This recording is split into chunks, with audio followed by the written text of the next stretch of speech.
you've talked about how the sponsorships and the people fit into this hierarchy of the griftoverse, like, Huberman, NMN, David Sinclair going off that. And you've talked about this support system that these grifters have for the extreme statements of other grifters. Mhm. What do you mean by that support system?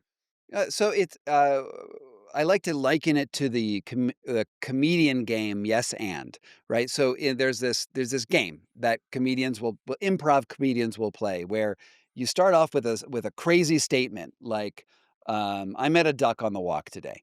And then, I didn't I met a magic duck on the walk today. And then the other comedian will say, "Yes, and he talked about alien abductions," and then the next person will, "Yes, and my uncle was abducted by aliens." So you always build, you always say, "Yes, and then you add to the story, and it gets to be a crazy fun story. Comedians in the griftoverse and influencers in the influencers in the griftoverse are all playing that game, except it's not funny. It's I have a crazy idea. I'm Dave Asprey. I'm into bulletproof coffee. I like coconut in my and butter in my coffee, and it Yeah. will make my brain smarter. That's his grift, right? Or one of his grifts. And then he'll go on another podcast, and he'll go on. Let's say I don't know if he's been on Huberman's class podcast, but maybe he goes on Huberman's podcast, and Huberman's like, yeah, I've also found that my cognition gets better with resveratrol or whatever it is he's coming up with. And then they agree that, "Oh, yeah, we're both on the better brain side of things." And they go on Mhm. all of the others' podcasts, and then you get, like, this ecosystem of products that are all talking to each other and funding these people. And but you can't go on another person's podcast and be like, "No, your bulletproof coffee is bullshit. It doesn't do anything to raise your cholesterol and actually makes your brain worse." Uh, you know, you can't do that because there's Mhm. no incentive to keep on playing the yes and game. So you find that skeptics don't get access to those platforms of the other influencers. And so you see this hierarchy where the people who have the largest fan bases are also the ones with the most money to promote their podcasts, the most money to spread that message. And so we have this yes and culture right across social media and these what do you call them, non-mainstream people, and the people who try to tell truth. We this is the problem with, like, liberals in general, is like, the problem with woke was that, you were never woke enough. Always someone was more woke, and so you said the other person was bad, and you fractured it, and that's what we sort of see on the non-grifter side, the people talking about truth, is we want nuance, and we sort of argue with each other, about what the truth is, and then it has become a rhetorical problem that is not very fun to watch. So with all this grifting, what is the path for these pop science influencers, grifters to correct course? Is there a possible offboarding you see in the future that may or may not happen, or are we just have we reached escape velocity where this is just going to go even more out of control?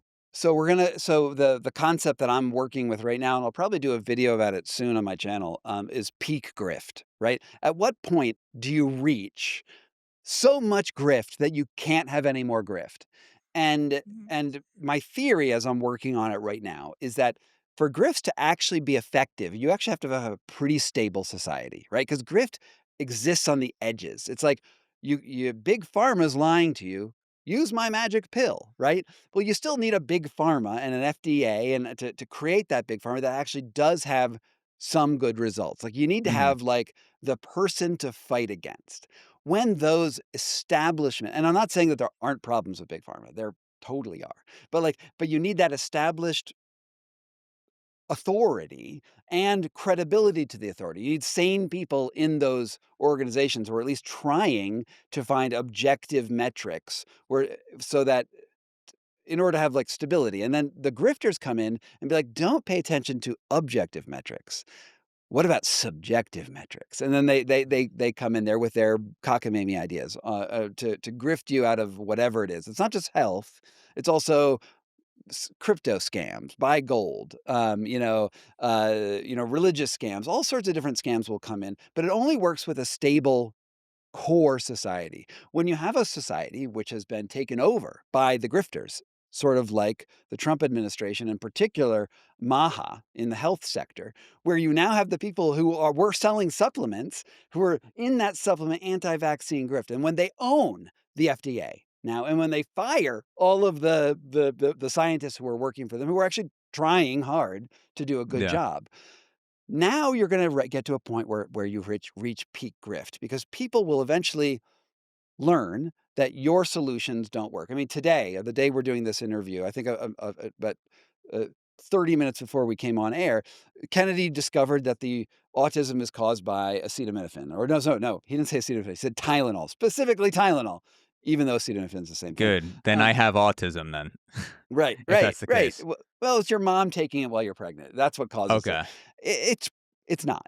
It's the scientific proof is laughable on that, and he was saying vaccines were the cause before. So has he changed his idea on vaccines? Maybe he's trying to, like, re-grift because there were some problems. I don't know what the plan is, but we will see that the credibility of the institutions is now so in question that you don't know who to trust anymore. The trust has fallen. What the grifters will have to do when you go onto the internet and you presume that everyone's lying to you, the grifts aren't as effective. They will not generate the same amount of income.